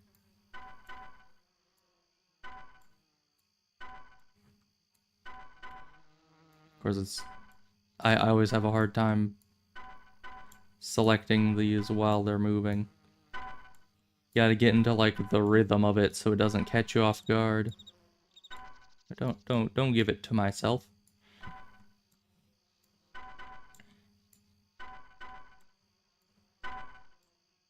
And the gambling is a bit buggy on the difficulties because they never call a gambling token mid. That is true. Although I mean, I guess we'll see what they end up giving us. It might actually be pretty mid by the end of this. Ooh, golden key. Okay. That's pretty great. And a lot of drudges. I wonder what the chance is, realistically, that you would turn in like 100 of these coins and just get 100 pack drudges. Because I think that would be hilarious.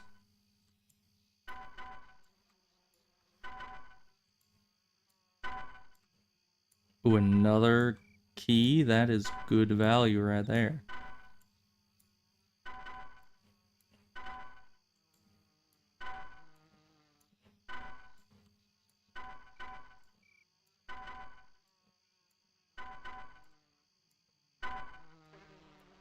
Almost to the end of them.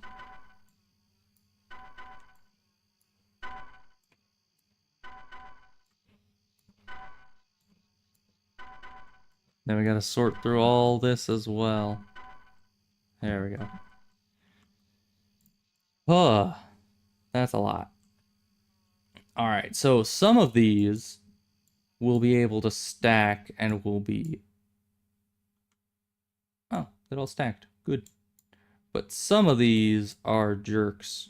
As you can see, these mosswort armbands and these larva stakes don't want to play nice. That's because some of these, for some reason, are counted as nightmare difficulty, whereas some of them are counted as normal difficulty. And you can't really tell that easily which is which.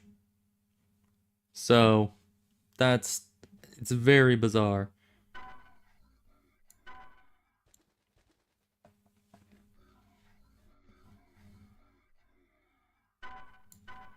Just turn all these in for some good old writs of refuge. Which actually, I went to the normal server at one point and turned in the normal equivalents of the... Yeah, see, like that. So we have one writ of refuge here, a bunch in here, and a bunch here. Okay, so these three are the non-nightmare level writs of refuge. So they can't stack. They don't say that anywhere, but they don't stack with these ones, even though they say they're the exact same thing. It's very bizarre. I don't know why it does it. It's the same thing with these. Half of these are probably going to tell me, oh, you can't turn them in. There it is. Cannot turn in an item that was obtained on a different realm or world difficulty. I'm not trying to. I got it right here. You saw it in real time. But no, the game is just like, nah, man. You obviously got that on normal difficulty. You have to go use it on normal difficulty. It's like, why? I'd rather not. Because, yeah, now these writs of refuge are pretty much worthless because... I don't know. Well, I mean, but we got... Okay. I'm pretty sure we had 3 nightmare compasses and 1 normal compass. Does that mean that these are the normal writs and these are the nightmare writs? I don't know. I don't know. All I know is that they don't stack, so... I mean, we have plenty of inventory space, I guess, but it is very sucky. Let's sell most of this.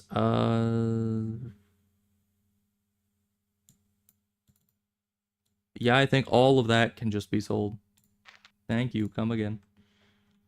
Then we need to give away. I already learned Scroll of Raven Fury earlier, so we don't need it. We're going to keep our keys, obviously. Okay, we need to turn these in and this. Okay, but this is a normal antiquated compass. If it lets me turn it in, then I guess it'll end up giving me something so we can see which stack is the normal. Because I don't know how the housing works, or if you can use normal writs on like a nightmare house. I don't know. I don't know if there's any like difference between them.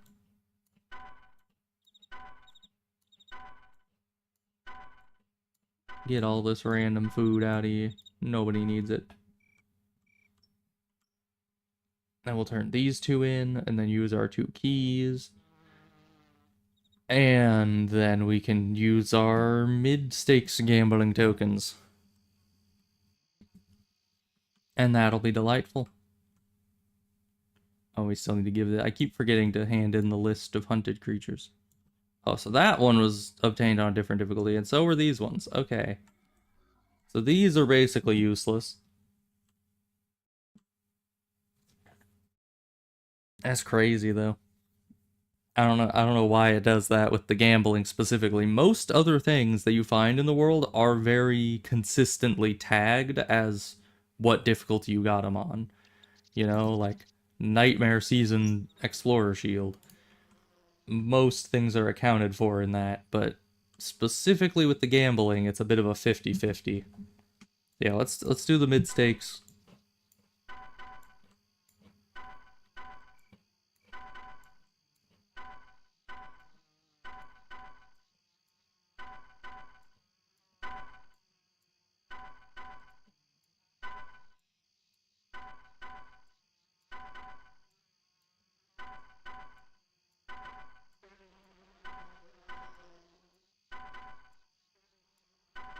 Ooh, a pet golem. Now that is exotic. And a lot of Ulthoi eggs for some reason. But you don't have any eggs. Ah, no matter. Ooh. That's our 4th golden Gromny.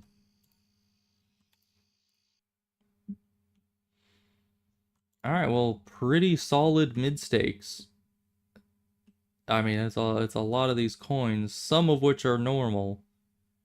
For some freaking reason. But most of which seem to be nightmare. We can turn those in. Yeah, that's on a different... You're normal. You can stack with the other normals.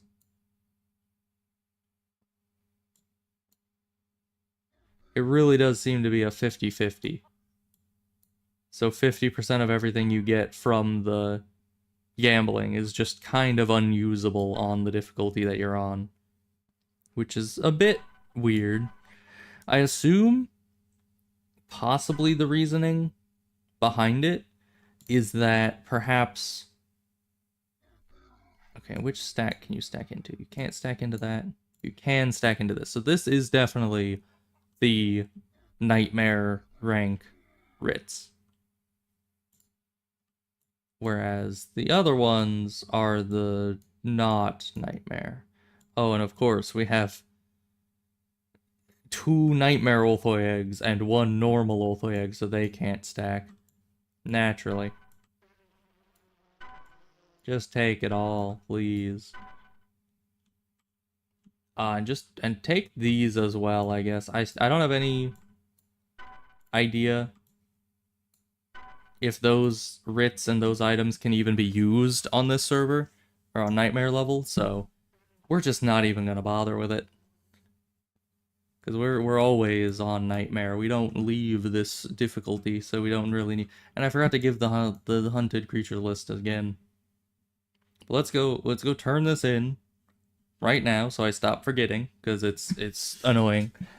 I just keep missing it every time I'm at the town crier. And then we'll use our keys and see what we get there.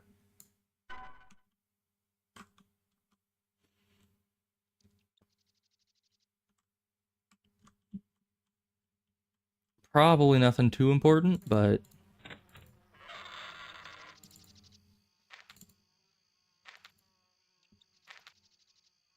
Yeah, because most of the stuff is going to be way above my level anyway.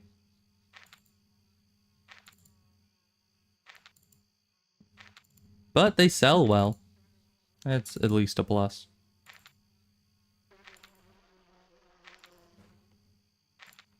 Ah yes, a silver stick. Quite good loot.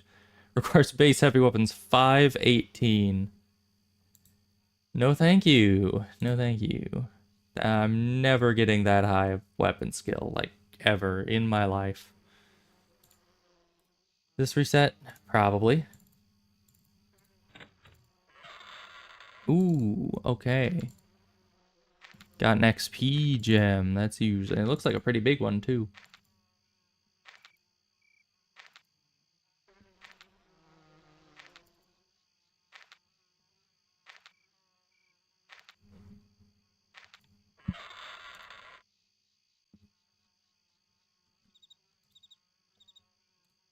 Yeah, but all of this probably isn't going to be very usable for a very, very long time.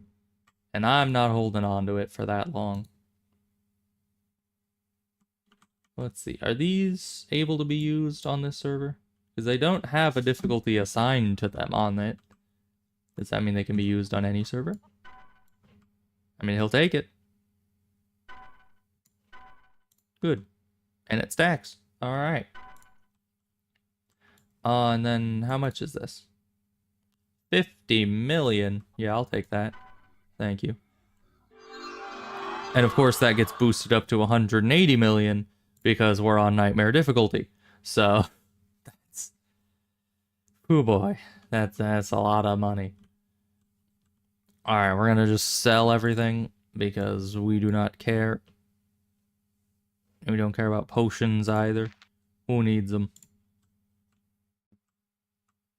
We go to the jeweler.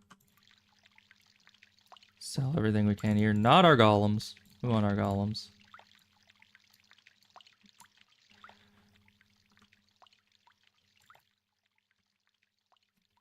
Alright, I'll see you around, Angel Wires.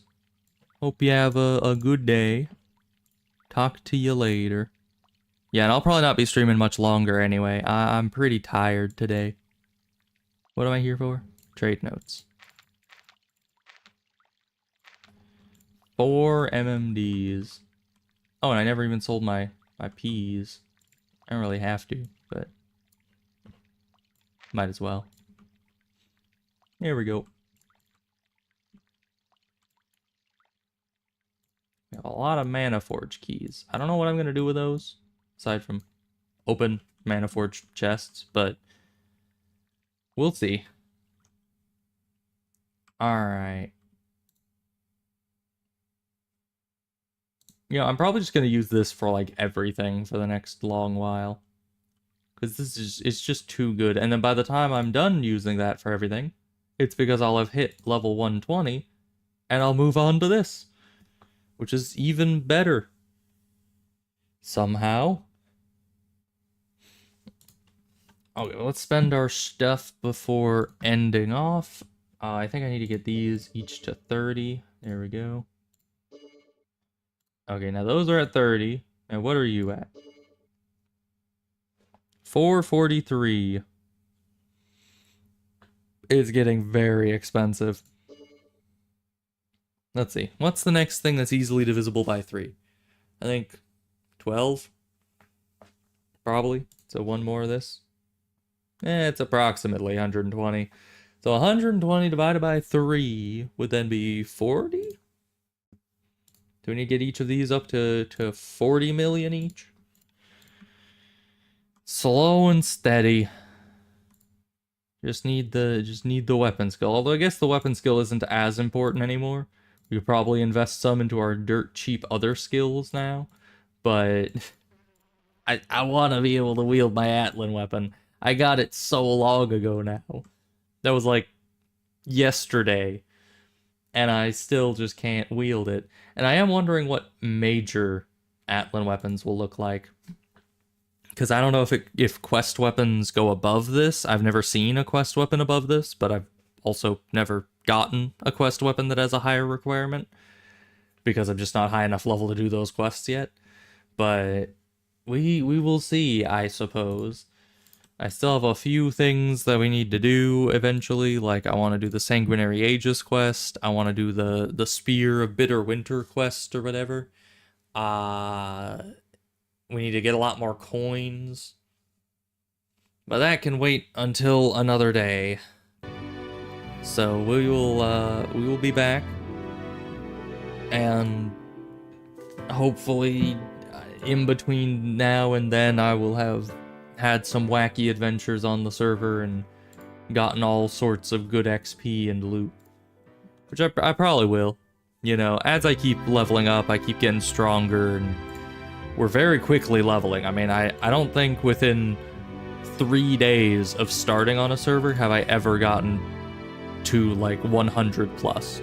So that's pretty quick. I think the Nightmare mode having so much more XP boosted, and the quests, like you doing quests boost your quest XP forever, also seems to be really helping.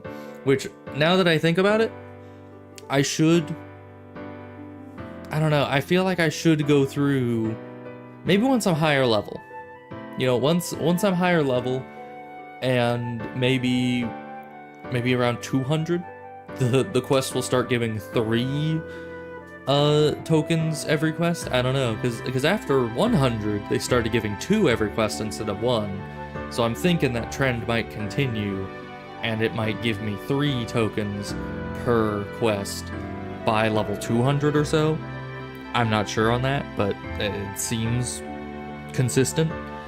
And if that happens, then I could go back and do literally all of the low level quests in every difficulty and just get, first of all, immense numbers of coins, and second of all that stacking quest XP bonus. So That would be a good plan. It would probably be really boring to be running around at level 200 plus doing that.